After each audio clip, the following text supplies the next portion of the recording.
불교를 바라보면 삶이 바로 보입니다. 안녕하세요.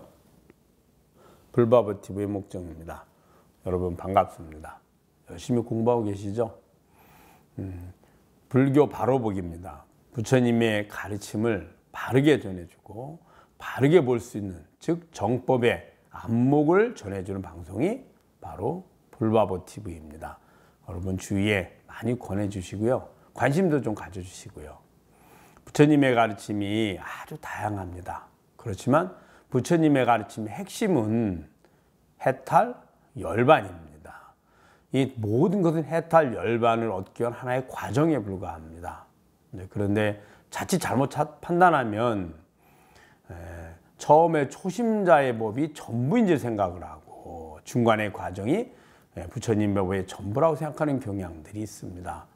혹은 너무 또 어려운 것만을 이야기해서 그것만이 해탈의 부처님의 가르침이라고 이야기하는 경우도 있고요. 그래서 우리 불바보TV에서는 처음부터 가장 우리의 근극인 해탈 열반의 법까지 다양하게 프로그램을 개설해서 방송을 하고 있습니다. 여러분들이 주위에 많이 알려주시고 전법하기 제일 좋은 방법 바로 불바보TV를 공유를 해서 주위에 전해주는 겁니다. 그럼 몇 번 듣다 보면 본인들도 불교에 대해서 관심을 갖게 되고 알게 될 것입니다. 많은 구독과 좋아요 또 댓글도 부탁드립니다. 오늘도 여러분들과 조사 스님들의 전법 개송 함께 보도록 하겠습니다. 교재는 직지입니다. 한번 보여드릴까요? 무비 큰 스님께서 강설하신 불조 직지심체 요절입니다. 자, 202쪽입니다. 도신 홍인대사, 즉 사조 도신대사가 홍인대사에게 전법을 하는 과정입니다. 사조 도신대사가 재성도자를 만나서 이야기를 나누는데 말이 서로키 아파했다. 사조가 말하였다. 그대의 나이가 이미 늙었으니 몸을 바꿔서 오는 것이 좋을 것이다. 재성도자가 아무 말 없이 산을 내려가서 곧 산에서 내려가서 탁항에 이르렀다. 한 처녀가 빨래하는 것을 보고 드디어 말했다. 내가 그대의 집을 빌려서 하룻밤을 묵고자 하노라. 처녀가 말했다. 부모님이 계십니다. 그대는 허락하는가? 집에 가서 저의 부모님께 물어보겠습니다. 재성도자가 멀리 가지 아니하고 한 나무 밑에 앉아서 입적하였다. 그 처녀가 이로부터 잉태하여 아들을 낳으니 부모의 꾸짖음과 옳고 그름을 씻을 수 없게 되어 곧 아이를 데리고 강에 가서 강물에다 던져버리고 가버렸다. 자, 여기까지 먼저 볼까요? 사조 도신대사가 삼조 승찬대사에게서 전법을 받고 의발을 전해받았죠. 그리고는 이제 여러 곳에 교화를 하다가 누구에게 이 귀중한 전법을 전해줄 것인가 라고 하다가 어느 날 이제 길을 가다가 산에서 어떤 노인을 만났습니다. 이분은 이제 그 도교를 수행하는 사람이 있었어요. 도사죠, 도사. 만났는데 같이 함께 만나서 이야기해 보니까 너무 마음이 개합했습니다. 이미 깨달음을 얻은 그런 모습이었거든요. 그러자 그 도사 노인이 사조 도신 스님에게 예를 올리고 저에게 법을 전해달라고 했습니다. 그런데 보니까 사조 도신 스님보다 나이가 더 많은 거예요. 그러면 법을 전해주면 예를 들어서 돌아가시게 되면 그 다음에 법이 전해지지 않잖아요. 그래서 도신대사가 그런 얘기를 한 겁니다. 당신이 이미 나이가 너무 많으니 지금은 전해줄 수 없고 몸을 바꾸어서 오면 그때서 내가 전해주겠다. 이렇게 얘기를 했습니다. 그러자 그 재성도자가 뭐라 했냐면 스님의 약속을 제가 믿지 못하는 건 아니지만 그래도 제가 그 약속을 한 후신임을 증명할 수 있어야 될 것이 아닙니까? 그리고는 소나무를 심었던 거예요. 그래서 소나무를 심은 도자, 도교를 수행하는 사람이다 이런 뜻인 거예요. 소나무를 심어놓고 하는 말이 차후에 누가 와서 저 소나무를 내가 심었다고 하면 그 아이가 바로 저인 줄 아십시오 라고 이야기한 겁니다. 그리고는 이제 산을 내려가서 이제 죽어야지 다음에 환생할 수 있잖아요. 그래서 이제 어느 곳에 누구에게 환생을 할까 보니까 산을 내려와서 이제 보니까 물가에 가니까 어떤 처녀가 있는데 아주 선하고 공덕도 있는 그런 처녀였던 거죠. 그래 그 처녀에게 잉태하는 과정을 지금 이야기한 겁니다. 그래서 이야기를 내가 그대의 집을 빌려서 하룻밤을 묵고 자노라. 이게 무슨 말일까요? 그대의 집, 어머니로서 그 모텔을 빌리겠다. 이런 얘기죠. 그래서 하룻밤이라 하면은 즉 짧은 그냥 삶과 죽음은 하룻밤 깨어났다가 자고 다시 깨어나고 같다는 거예요. 그걸 이야기한 겁니다. 그래서 처녀가 말했다. 부모님이 계십니다. 이제 하룻밤 자고자 한다니까 이제 처녀는 자기 마음대로 허락할 수 없잖아요. 부모님께 물어보겠습니다. 이런 얘기를 한 겁니다. 그러자 그대는 허락하는가? 집에 가서 저희 부모님께 물어보겠습니다. 대성도자 멀리 가지 않냐고. 그러면 물어보고 오너라. 이제 얘기를 여기서 좀 빠졌는데 그대는 허락하는가 하니까 저는 허락하지만 부모님께 물어봐야 됩니다. 라고 한 거예요. 그러자 재성도자가 좀 내가 잠시 기다리겠다 해놓고는 나무 그늘에 앉아서 기다리다가 바로 열반이 됩니다. 그리고는 그 처녀에게 잉태를 한 거죠. 그래 그 처녀가 잉태를 했는데 아버지가 누군지도 모르고 부모의 허락도 없이 아이를 뵀잖아요. 그러니까 얼마나 많은 이제 지탄이 있었겠습니까? 이제 그 이야기를 한 겁니다. 그래서 아이를 이제 낳긴 낳는데 이 아이를 기를 수가 없으니 갖다 버리라고 이제 주위에서도 이야기를 하고 부모도 많이 꾸짖음을 줬겠죠. 그리고 뭐 잘못됐다, 옳고 그러다, 즉 도덕적으로 옳다, 그러다, 잘했다, 잘못했다 많은 논란이 있었겠죠.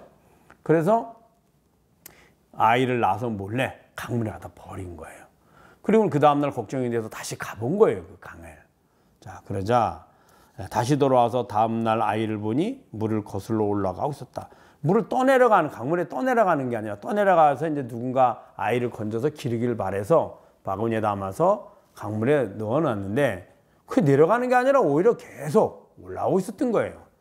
떠내려가질 않고 그 자리에서 거슬러 올라가고 있었다. 참아버릴 수가 없어서 다시 거두어 기르게 되었다. 되었습니다. 이제 그래서 이제 성장을 합니다. 그러다가 이제 그 어머니가 집으로부터도 쫓겨났고 동네로부터도 지탄을 받으니까 이제 집을 나와서 그 고향을 떠나서 그 아이를 기르게 됩니다. 거의 걸식을 하면서. 그러다가 이제 어머니가 돌아가시게 됐죠. 그래 아이만 홀로 남게 된 겁니다. 그래 아이가 이제 걸식하면서 세월을 보내다가 7살이 되어 황매산을 찾아갔다. 그래서 걸식하면서 살다가 7살이 되자 바로 황매산을 찾아간 겁니다. 황매산을 왜 찾아갔느냐? 도신 스님이 황매산에 주석하고 계셨거든요. 찾아간 겁니다. 길에서 사조 도신심을 만나 도신대사를 만났다. 도신대사가 물었다. 동자는 성이 무엇인가? 그런데 길에서 이제 막 황매를 찾아가는데 올라가다가 마침 내려오는 사조 도신대사를 만난 거죠. 그래서 도신대사가 그래 너는 성이 뭐냐? 라고 물은 거죠. 아들이 대답했다. 이제 그 아이가 대답을 한 거예요. 성은 있으나 보통 성이 아닙니다. 사실은 이제 이 아이가 아버지가 모르잖아요. 그래서 성이 없었습니다. 그래서 너 아버지 누구냐? 그러면 모릅니다. 이렇게 뜬 거거든요. 그래서 이 아이가 이제 성은 있으나 보통 성이 아닙니다.